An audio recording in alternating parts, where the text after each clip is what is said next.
It's certainly my pleasure and honor to introduce former Deputy Secretary of Defense Bob Work to my colleagues here tonight. The Secretary asked me to be brief in the introduction, and I'll try to do that while still doing justice to him, which he certainly deserves.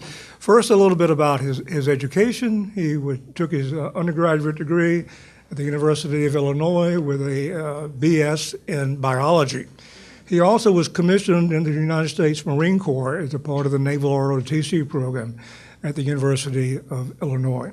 But the education continued. He has 3 MSs, Masters of Science, one from the University of Southern California, one from the Naval Postgraduate School, and one from Johns Hopkins University School of Advanced International Studies. Let me divide his background into 2 buckets, if you will. The first was his Marine Corps career. Bob was an artillery officer, rose to the rank of colonel, bird colonel, in the United States Marine Corps. He was an artilleryman by trade, commanded an artillery battalion, and was the base CO or the base CO at Camp Fuji in Japan. Back in the Pentagon, he was the senior member of the Commandant of the Marine Corps' Strategic Initiatives Group, and now to a little bit of Pentagon ease, the Commandant of the Marine Corps is the most senior uniformed officer in the Marine Corps. And Bob and his small number of colleagues on the SIG were the strategic advisors to the Commandant of the Marine Corps. From there, Bob moved over to the Secretary of the Navy's office as the senior military or Marine aide to Secretary of the Navy Richard Danzig. Now, again, to do a little unpacking of Pentagonese. Normally, the military aide is a guy or gal who carries the secretary's bag. That's not what happened with Richard Danzig. Richard Danzig, some of you may or may not know, Richard Danzig was a Rhodes Scholar and arguably one of the brightest fellows who ever sat in the Secretary of the Navy's chair. And he populated his office with people just like himself. There was Bob, who was the Marine Corps colonel, as the military aide to the secretary, and a Navy captain by the name of Jim Strivitas, who retired as a Navy 4-star and is now the dean of the Fletcher School up in Boston. I mean, with the guys like Jim Strivitas and Bob Work as your military aides, there ain't no bag carrying. It's strategic advice to the secretary. When Bob retired from the Navy, he went to CSBA, the Center for Strategic and Budgetary Analysis in D.C., which is one of the most respected nonpartisan defense think tanks in Washington. Bob initially was the senior fellow for maritime studies and then was the vice president for all strategic studies at CSBA. So what came next? CSBA. And then Bob became the Undersecretary of the Navy. So a little Pentagonese now. So what is the Undersecretary of the Navy? The Undersecretary of the Navy is the second most senior civilian official in the Department of the Navy. There's the Secretary and there's the Undersecretary. What the Undersecretary really is a Chief Operating Officer for the Department of the Navy. And that is what Bob did. After that, it was another think tank, and he moved over to CNAS, the Center for got to get that right. I screw that up every time. For New American Security. Also a very prestigious think tank in D.C., and Bob was the CEO, the Chief Executive Officer of CNAS while there. From there, he became the Deputy Secretary of Defense. What is the Deputy Secretary of Defense? Another Pentagonese. Remember, in the services, the number 2 guy is the under.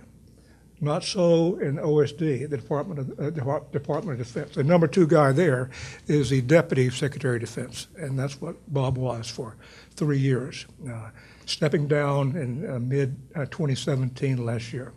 He's now back at CNAS. He sits on a number of boards, and it is my pleasure and honor to present Bob Work to you tonight. Bob.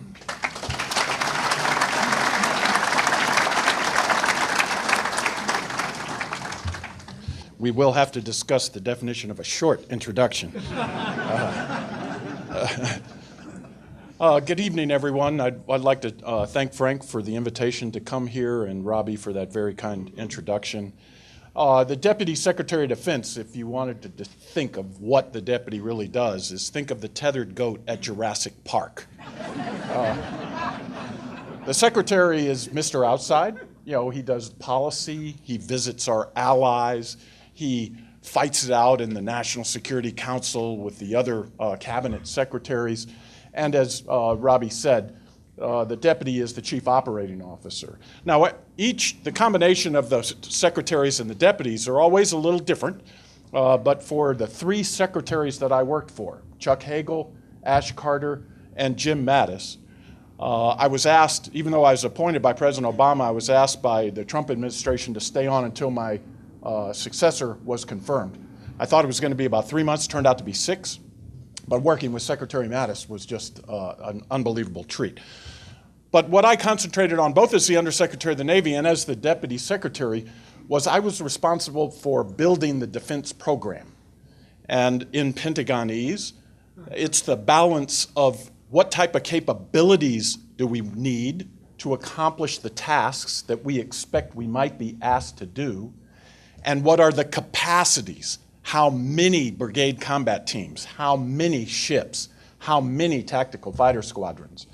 So I was really focused on defense programming and budgeting, and that's the lens that I will talk about tonight. I'll be talking about the National Defense Strategy. The National Security Strategy is written in the White House. It sets the broad contours of our national security approach in the world. And then the Pentagon writes a national defense strategy. So if you want, during the question and answer period, we can get into the national security strategy if you wish. I just wanted to tell you I'll really be focused on the national defense strategy. And Secretary Mattis said, "It is my intent to pursue urgent change at significant scale."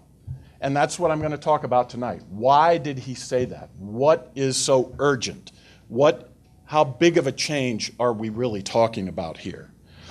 I also like Ralph Peter. He's a Peter's military analyst, and he always says, I like to take a GPS, global positioning system. That's I think everybody knows it's the satellite constellation that is in all of your phones, helps you navigate, etc. But he says, I like to take a GPS approach to strategy. I like to know where I am, and I also would like to know how I get there. Now, I'm a creature of the Pentagon. If I say an acronym, I want somebody to raise their hand and say, what is that? Or if I get too geeky or wonky in defense speak, again, just raise your hand and I'll try to make sure that I explain it as well as I can. So, an urgent change at significant scale. Let's start with the context. How did we get here? The post-Cold War era is over. Now, it's hard to imagine a period of time in the United States history that was more favorable in strategic circumstances than the post-Cold War period. It started on May 12th, 1989. I can precisely pinpoint it. That's when President Bush, the elder, in a speech at the Texas A&M said, we are no longer going to use containment as the lens through which to make the defense program and the defense budget. So on that day, the Cold War was over from the Pentagon's perspective, and it started to search for how will we operate in the world in the future. Now, in this period, there are 4 key characteristics. This comes from a really, I think, nice article written by Hal Brands and Eric Edelman, and it's called The Upheaval. And they basically make the point that there were 4 major characteristics of the post-Cold War era. The first one was no more great power competition. Now, in this presentation, I'm going to use John Mearsheimer's definition of a great power. In his hierarchy, there are only 3 types of powers in the world: superpowers, great powers, and minor powers. That's it. Keeps it very simple. A great power can be a regional power that can take on the dominant great power or superpower in a conventional fight and really cause them problems. They don't necessarily have to defeat them, but they can grievously harm them. And in addition to that, has a nuclear deterrent force that can survive a first strike. Now, for most people who are national security specialists or in the diplomat, they say, wow, that's a very narrow definition. From the Department of Defense's perspective, it's a very good definition because it focuses on hard power and the capabilities we need to do what the nation wants us to do. So in this world, right now, there's one superpower, the United States, and a superpower is defined as a great power that can project decisive military force, conventional military force, into other regions and change the balance in those regions. That's a superpower. Great power are those ones that would maybe want to object to the superpower coming into their region, and then all other nations are minor powers. And you can say, God, that doesn't make any sense. You can't say India is a minor power or Japan is a minor power, but in Mearsheimer's kind of realist dialogue, that's exactly what you do. So there was no great power competition, and because of that, there was really uncontested U.S. primacy throughout this period, or through the major part of this period. And just one thing that really strikes me, in 1994, in the early years of this, the United States had 25% of the world GDP and controlled 40% of global defense outlays, and its allies had another 47% of world GDP and another 35% of global defense. Over 70% of hard power, economic and military, was essentially controlled by the U.S. and its allies. That is about as preeminent as you can get. There was no real international ideological competition anymore. Democracy had won. The end of history had occurred. Democracy wave was going to spread through the earth inexorably. The Western economic open model was going to prevail. There just wasn't really any competition, and nobody really thought too much about a competition. And there was generally good multilateral competition throughout this time. Okay, so now we're at least 4 years into the post-Cold War era. I'll call it the global era, just for ease of discussion. 2014, China starts its massive dredging operations in the South China Sea, and Russia illegally annexes Ukraine and starts to illegally annexes Crimea and starts to destabilize eastern Ukraine. Now, these are activities that are very, very consistent with a great power trying to secure its near abroad. And so we're now in an era of new emerging great power competition. That's a huge thing. Now, you might say, hey, Work, you're totally messed up. Really, it ought to be 2008. The global economic crisis hits, doesn't really hurt China. China starts to become more aggressive globally, and Russia fights Georgia in a short, sharp war. And so you could say, I'll say, okay, let's say it was 2008 or 2014. The post-Cold War era was a 20 to 25 year period that was very coherent in the way we operated in the world. We had enormous strategic freedom of action. We could afford to make mistakes without too much regret. And what's important to this audience is almost all of the senior leaders in the department only dimly remember the last years of the Cold War, and their entire experience has been shaped by a period that is a historical anomaly. So over this time frame, grand strategy gave way to kind of tactics. I sat in a national security meeting where we were debating whether to send one Air Force Master Sergeant to Ukraine on a training mission. Now, when you get the number 2 of all of the cabinets debating that, you are really in the weeds. Another thing that happened when Russia went into eastern Ukraine, Mike Hayden, who was at that time, I think he was NSA, he said, okay, I want to direction find all of the Russian units using space-based assets that are in Ukraine. In other words, We have space-based assets that can listen and say, hey, there's a radio operating here, and it happens to be a Russian radio. And they can say, that's where they are. And they couldn't do it at first because the whole constellation had been tuned to look for low-power push-to-talk radios in Afghanistan. So we really became tactically focused. So with that, inside the National Defense Strategy, it says, today we are emerging from a period of strategic atrophy. That's what it means. 25 years of having the run of the world, and now we have to compete in the world much more vigorously. And it's going to require us to raise our strategic game. There's a return to great power competition. Both China and Russia fit the definition under Mearsheimer's hierarchy of great powers. We have, the United States is still the preeminent country in the world, but everything's starting to move towards the mean.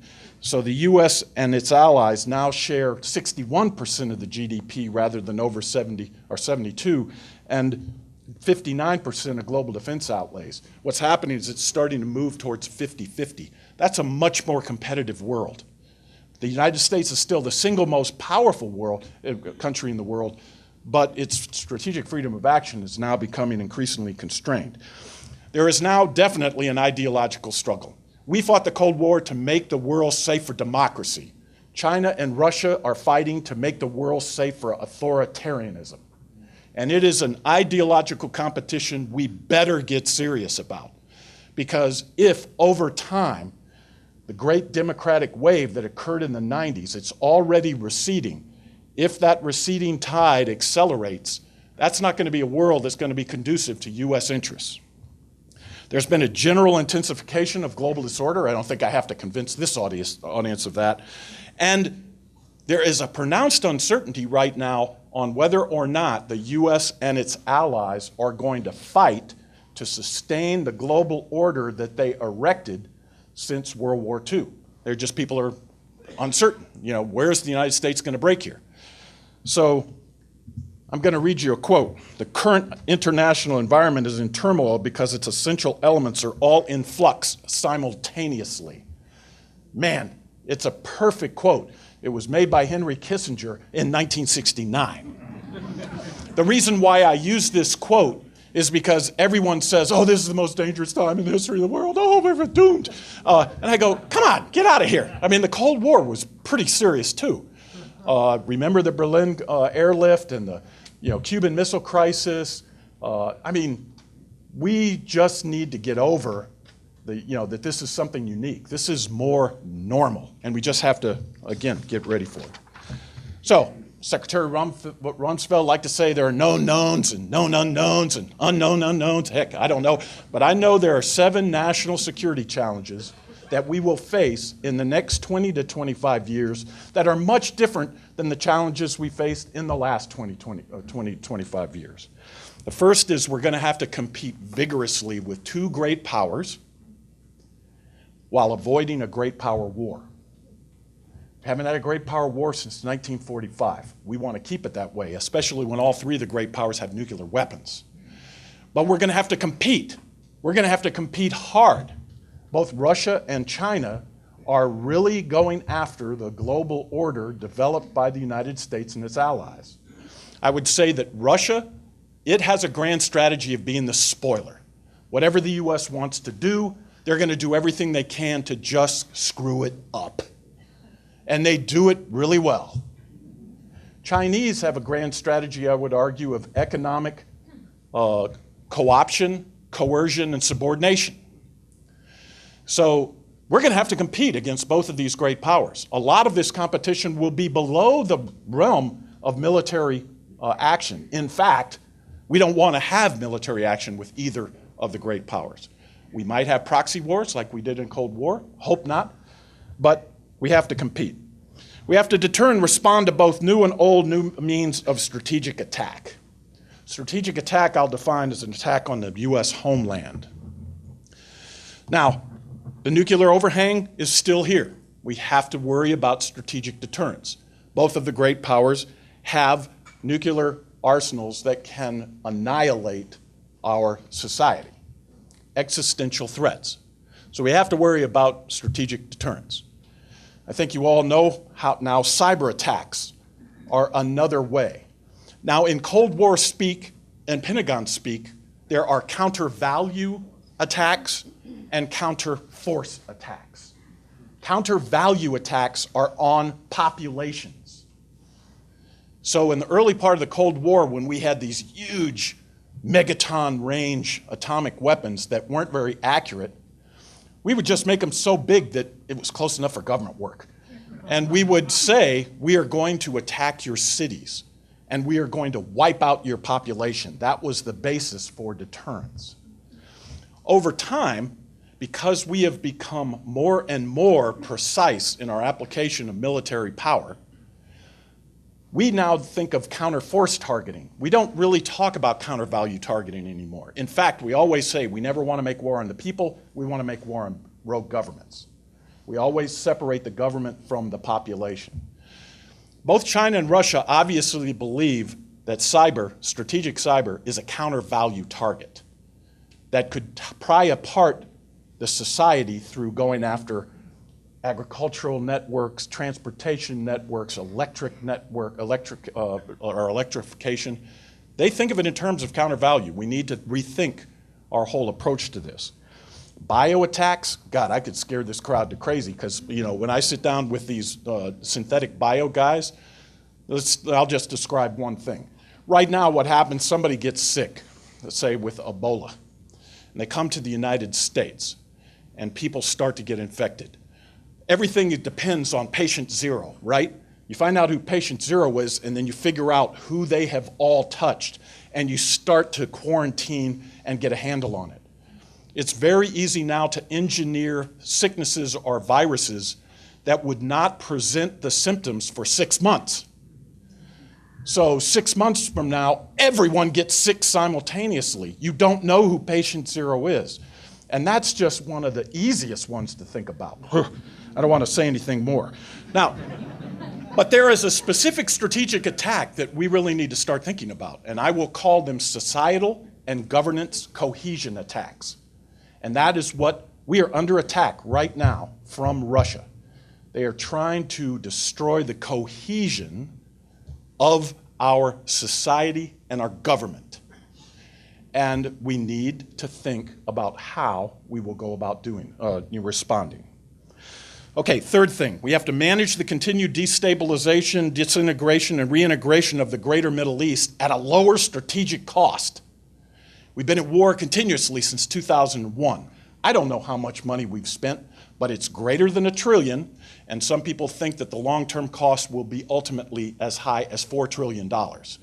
If we spend another $1 to $4 trillion in the next 17 years, while Russia and China are trying to undermine our position in the world, that's not going to be a good thing.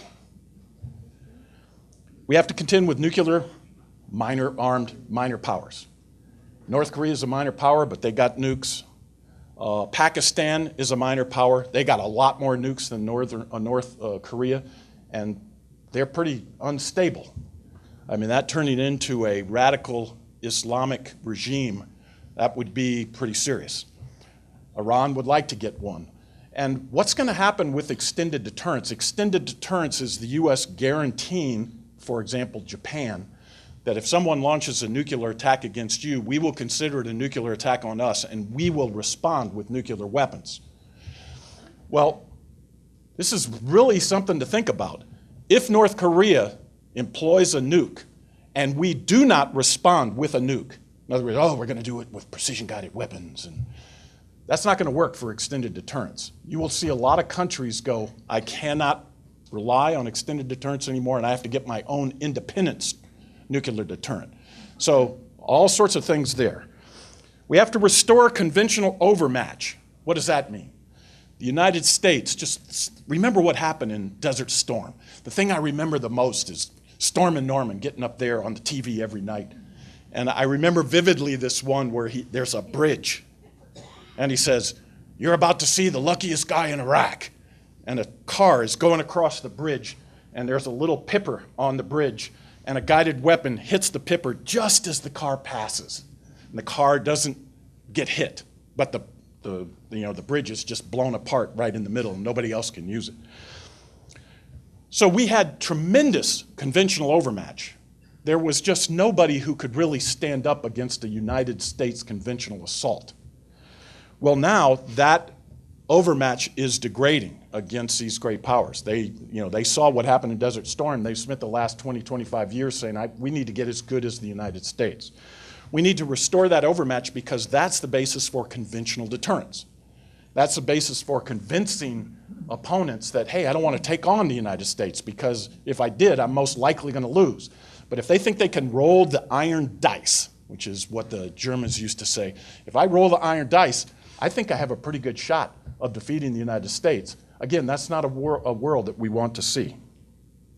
Then we have to operate in newly or more hotly contested operational domains: space, air, sea, under the sea, land, and cyberspace. Those are the operating domains that we have. And it used to be that we would dominate all those domains. We could clear the skies, we could clear the seas, we could go ashore, and our land forces would dominate.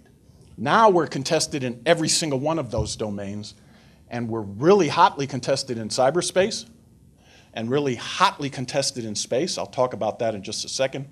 And we're really hotly contested in a new operating domain.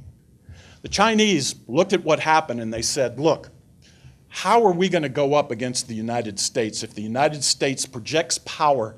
Like if we wanted to bring Taiwan into the motherland and the United States intervenes, how are we going to stop them? As I said, we're going to stop them with missiles. We're not going to try to build up air forces like the U.S. and its allies demonstrated in Desert Storm. It'd take too long. It might be a 50-50 shot. But the U.S. doesn't have a lot of missiles. In fact, because they signed the INF treaty with Russia, the Intermediate Nuclear Force Treaty with Russia, in which all missiles are constrained to no more than 500 kilometers, China isn't a part of that treaty. So they say, hey, we can make as many missiles as we want with as far range as we want. And that will be very good for us because we can attack U.S. bases, we can attack U.S. aircraft carriers, we can attack everybody, using these missiles. And they said, you know what? The United States, they have a lot of radars that look inside the atmosphere for airplanes. And they have a lot of radars that look into space, looking for satellites. But there's a space, and they have a lot of interceptors, ballistic missile defense interceptors that can intercept endo-atmospheric, inside the atmosphere, or another set of interceptors that goes exo-atmospheric, into space. But there's a space, it's called near space. There's an operating domain called near space, above 100,000 feet where airplanes can't fly, and below about 320,000 feet where spacecraft can't stay in orbit. And they say, you know what? We're going to go into that domain, and we're going to dominate it with hypersonic weapons. Hypersonic glide weapons. And they say, this is going to be great for us because the U.S. doesn't have any sensors that can see the weapons coming at them. And even if they did, they don't have any interceptors that can intercept in that region. And they are way ahead of us in hypersonics. Then we have to prepare and withstand a looming technological tsunami. I mean, artificial intelligence, machine learning, additive manufacturing, 3D printing, genomics, quantum computing, quantum sensors. I mean, all of this stuff is swirling around out there, and it's just going to crash down, and competitors are going to use these new technologies in ways that will surprise us. In the next 20 to 25 years, we are most likely to be very, very prone to technological surprise.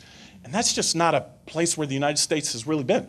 We usually have technological superiority. So, those are the 7 big national security challenges. I'm sure you can think of other ones, but I stopped at 7 because I said, holy moly, I don't want to know anymore. It's going to be really tough. So that's why when you read the National Defense Strategy, it says, we're coming out of a period of strategic atrophy. We got to raise our strategic game. We have to really sharpen America's competitive edge because our competitive edge has eroded over the last 20 to 25 years. And when you hear Secretary Mattis talk about this, he says, here's my top priority: rebuild a safe and credible nuclear deterrent while maximizing lethality. That's his code word for capability.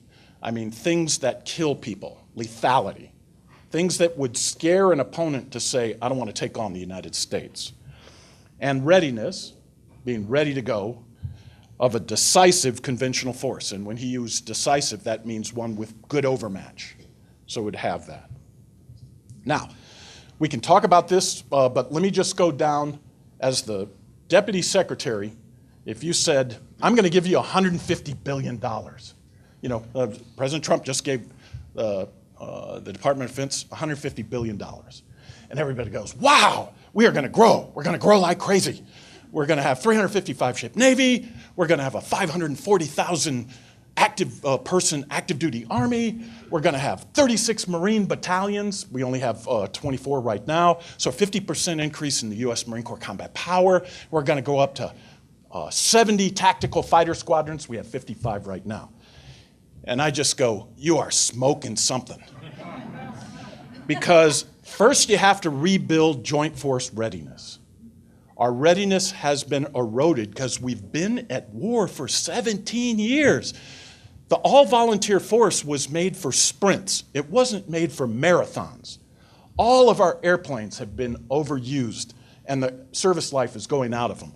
All of our tanks, all of the tracks are starting to, just go away. Our helicopters, our trucks, our Humvees, all of these things, after 17 years of war, you just wear them out. So you've got to build all that stuff back up. That's readiness. And oh, by the way, when the sequestration hit, we had to take risk. And one of the places we took risk was buying munitions, missiles and bombs that you would need if you went to war. And we said, look, we don't like this, but we can't really cut any more force structure capacity, so we're just going to have to take that risk. So we have to build up all those munition stocks. You have to recapitalize a nuclear triad. So everybody, I think, knows there's a land-based leg, intercontinental ballistic missiles in silos in the western United States.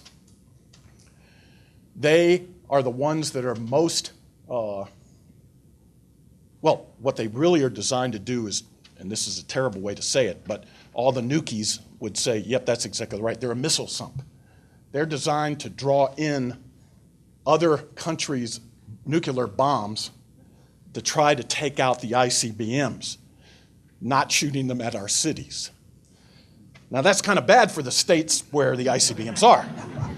But from the United States perspective, that's one way to draw their fire and try to keep our society functioning. And then we have a sea-based leg. It's a submarine that is out in the ocean somewhere, and it has submarine-launched ballistic missiles. And that's our most survivable aspect that would do a second strike if we were hit. And then there's an air leg with bombers. Now, I think you all know President Obama didn't think that he wanted to go to a world of no nuclear weapons. We had knockdown, drag-out debates over this. We said, we would love a world in which there was no nuclear weapons, because then it would only depend upon conventional overmatch.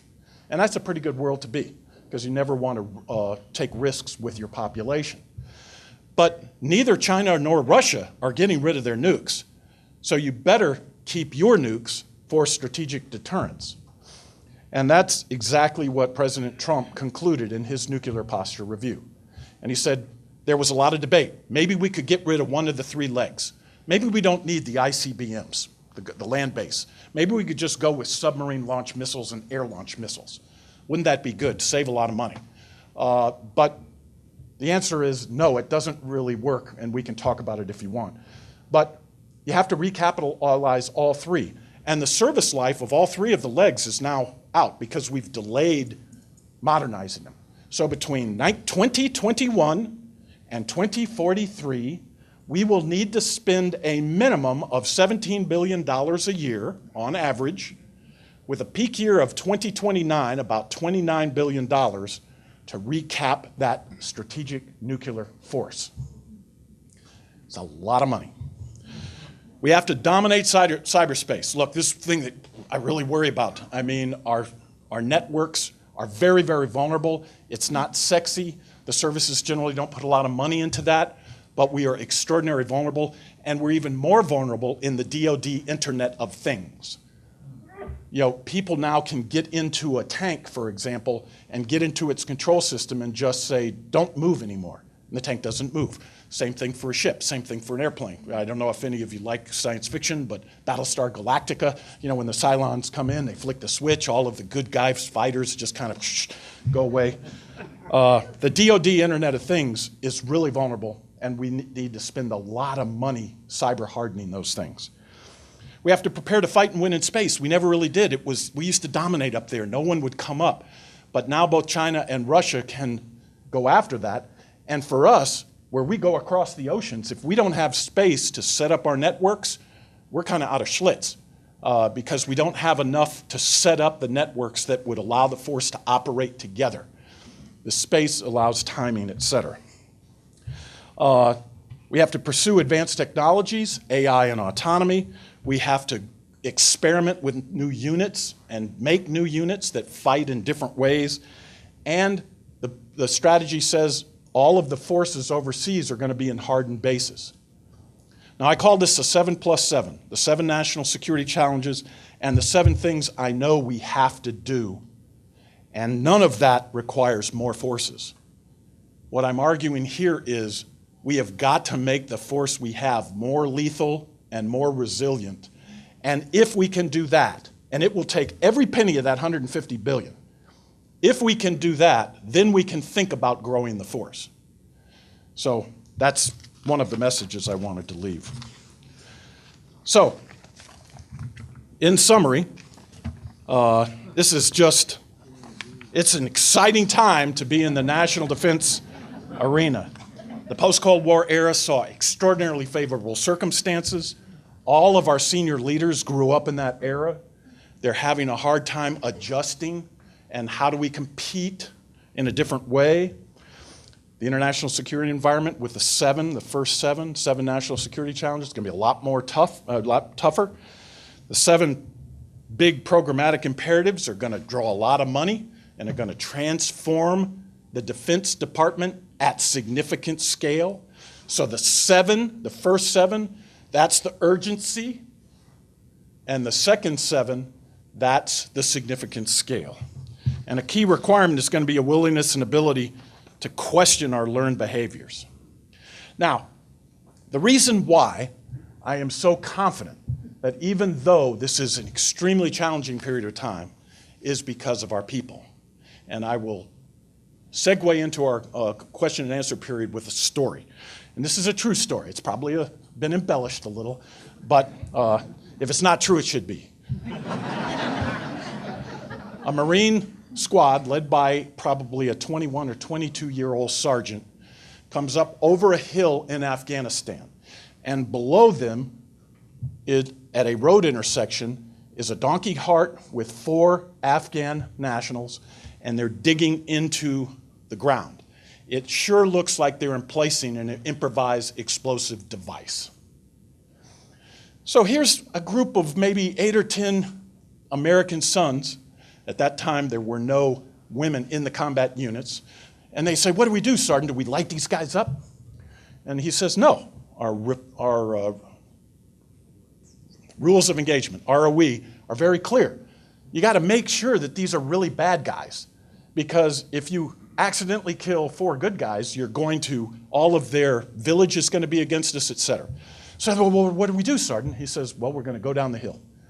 So they start going down the hill. The 4 Afghan nationals see them coming, and they scatter, leaving the donkey cart. They get down to the donkey cart. There's all sorts of explosives in it. They look in the hole. Sure enough, they were planning an IED, an improvised explosive device, and they were going to try to kill Americans or our NATO allies or Afghan security forces. So they go, God, we let these guys go. God, this is terrible. What are we going to do, Sergeant? He says, unhook the donkey. And as I said, this part of the story I know is true. So they unhook the donkey, and the donkey starts walking. What are we going to do now, Sergeant? We're going to follow that donkey. The donkey goes to a nearby village and stops right next to a hut. The sergeant says, now we're going in. He stacks up his Marines. They go in and they see 4 Afghan nationals. They detain them. They have explosive residue tests that they can say these guys are just covered with it. And they say, we're going to detain you and we're going to take you back to battalion command post. Takes them back to the battalion command post. These guys turn out to be on the watch list. They're really bad dudes. The battalion commander is so happy that they were captured. And he goes, Sergeant, that was brilliant. Whatever made you think of that? And he says, well, sir, I grew up on a farm and I'm a Marine sergeant. I've been following jackasses my whole life.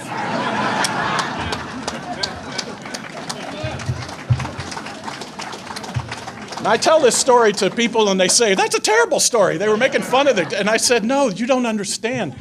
We want young men and women who are innovative, who are disciplined, follow the rules of engagement, who, are mission-oriented. They want to get the mission done. And if they give you a little guff, if they pull your chain a little while they're doing it, man, that is just the best place you want to be. So, as I said, I'm ready to talk about anything that I talked about here or in the national security strategy. But I will tell you that our secret weapon are our people. And so you should rest assured at night that if something goes bad, I'm betting on our folks. Thank you very much.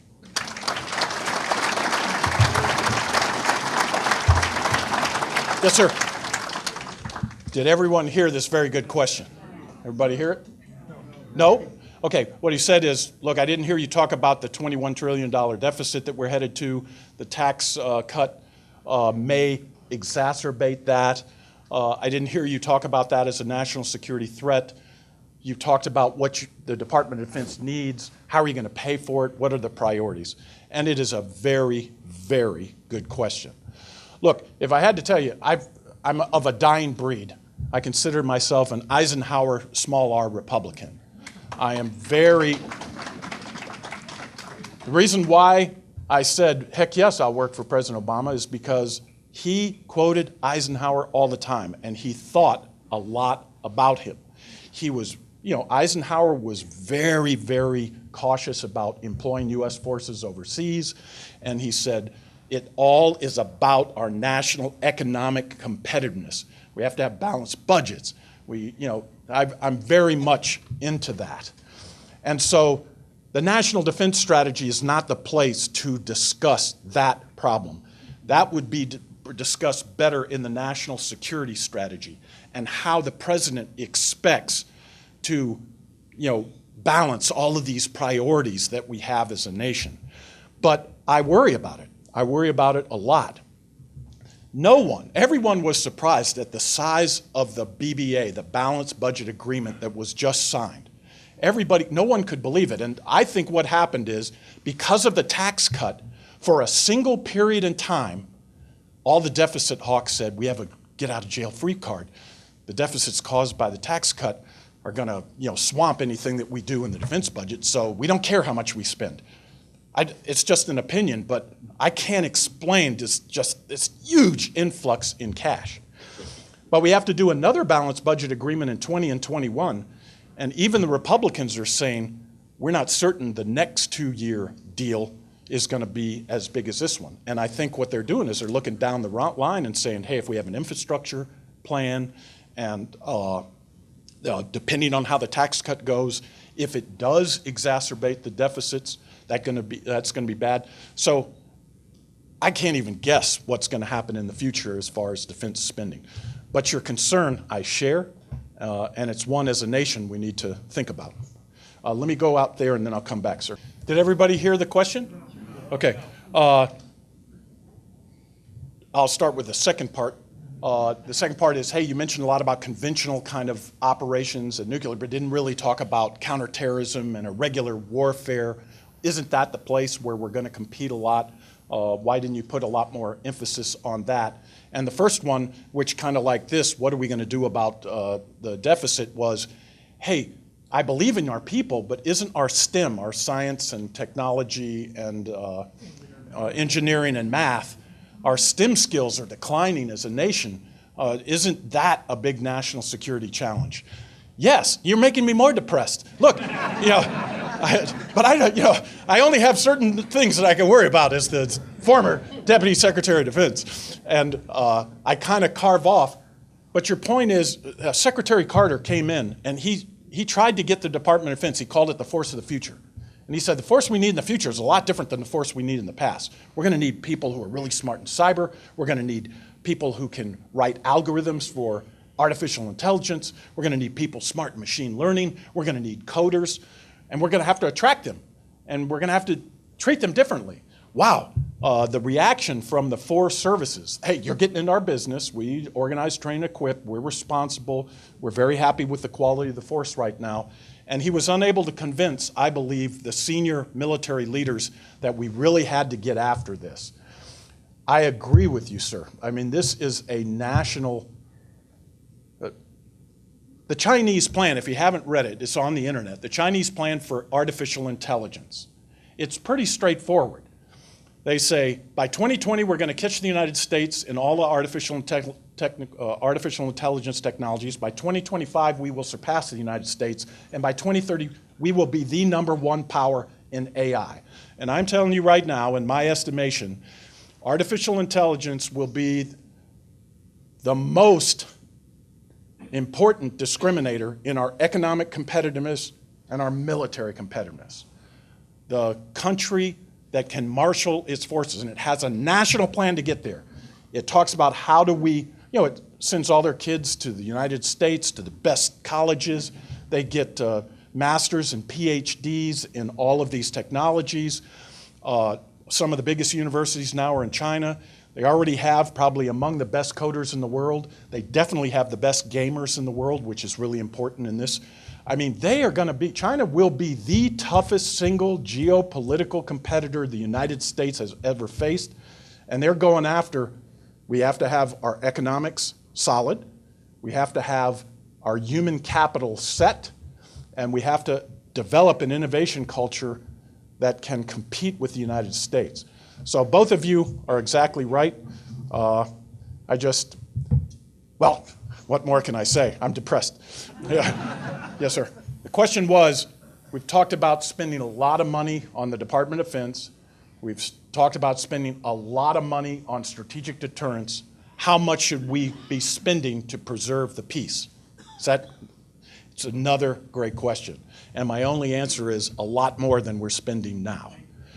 In this environment, what we are doing to the State Department is hard for me to square with what is happening in the world, especially because of the uncertainty that all of our allies and partners have on whether we're really going to push back against China and Russia in a vigorous way and fight for the liberal order that we've created. And so we ought to bring back Voice of America. We ought to have more money in USAID. We ought to have all sorts of different innovative, what I would say is I would bring back the Office of Strategic Services, the OSS. That was the predecessor to the CIA, but they were more operationally focused. They go behind enemy lines and do all sorts of stuff. I would set up an OSS and say, go out in the gray zone and kick those guys, fill in the blank. Go out there and compete where they are. Let's use artificial intelligence to figure out how they are playing with social media. Let's out them when they're telling lies. We just need to get more active in that regard. And you heard Secretary Mattis, he says, you can go ahead and continue to cut the Department of State, but you better give me more and more money because we're more likely to be at war. So, as I said, I'm a small R Eisenhower Republican, but they all went the way of the Blue Dog Democrats. They're all kind of lying on the floor. There's not many of us left. Yes, ma'am. I was just asked, hey, based on what we see in the United States on certain things going more towards autocracy, how does this, let me make sure I got the spirit, how might this impact the ideological competition between democracies and authoritarian regimes? Robbie, you fail. I said, Robbie, this is the one question I don't want to answer tonight. Up until 1990s, most authoritarian regimes came about through coups d'etats. Since then, it's now about a 50-50 split between what some people call authoritarianization. Democracies, and especially weak democracies, that start to cut back on democratic processes and norms, and at some point, they tip over into and become an authoritarian regime like Turkey. Turkey used to be a vibrant democracy. Now it doesn't look too much like a democracy. So anything that we are doing in the United States that weakens democratic norms, in my view, is a very bad thing. And I'll leave it at that. What do I think about President Obama's policy, his foreign policy of kind of disengagement and evisceration of the military? And is that pretty much got it? Has that made matters worse for us today? Has that made matters worse for us today? Well, this is how I would answer it. And remember, I was appointed by President Obama, and I served proudly in his administration. So just use that to filter. I don't think the four things that are happening in the world: the return to great power competition, the return of an ideological competition between democracies and authoritarianism, the general disorder of the world. All of these things were happening whether or not what President Obama did as president. Now, we would argue, look, we have to start talking about great power competition. And the president just didn't think Russia deserved being called a great power. He said, hey, they're not a great power. These guys, their demographics are going to heck. They don't, their GDP is probably as big as South Dakota. I don't want to call them a power. And we would say, well, what about China? And he says, we don't want to make a self-fulfilling prophecy. We don't want to start another Cold War. And what he was trying to do was balance these things. And we can debate on how effective he was, but the fact was, in 1997, in our QDR, our Quadrennial Defense Review, which is the National Defense Strategy, it says we were going to shape the choices of countries at strategic crossroads. I just think that was so hubristic that we would have thought that we would have convinced China and Russia, just do what we want you to do. It'd be great for you. And I think, so that. The second thing is, I think you all know, President Obama was very, very cautious about employing the U.S. instrument. Let me tell you something. Since May 12th, 1989 to now, over 25 years, the United States has been at war more than it's been at peace. The greatest democracy in the history of the planet looks like Rome. I mean, we have used the military instrument far more than any other time in our history. And the president said, I think we ought to try a different thing. And I agreed with him. I mean, saying you are running down the military. We just can't have an all-volunteer force that is going to war every year, 17 straight years. And the evisceration of the department, this is a much longer conversation, but sequestration, I will state with absolute certainty, you may disagree, but it wasn't Obama's sequestration. It was an agreement between the president and Congress. And Congress could have said, you dirty, rotten person, you have eviscerated the military. But I will tell you this, never once did the Republican Congress give President Obama what he asked for in the defense budget. Never once. So, look, this is a very hyper-partisan era. And that's why I think Russia's societal and government cohesion attacks are so effective, because they're trying to force us apart rather than together. So, look, these are just really, really tough problems. And I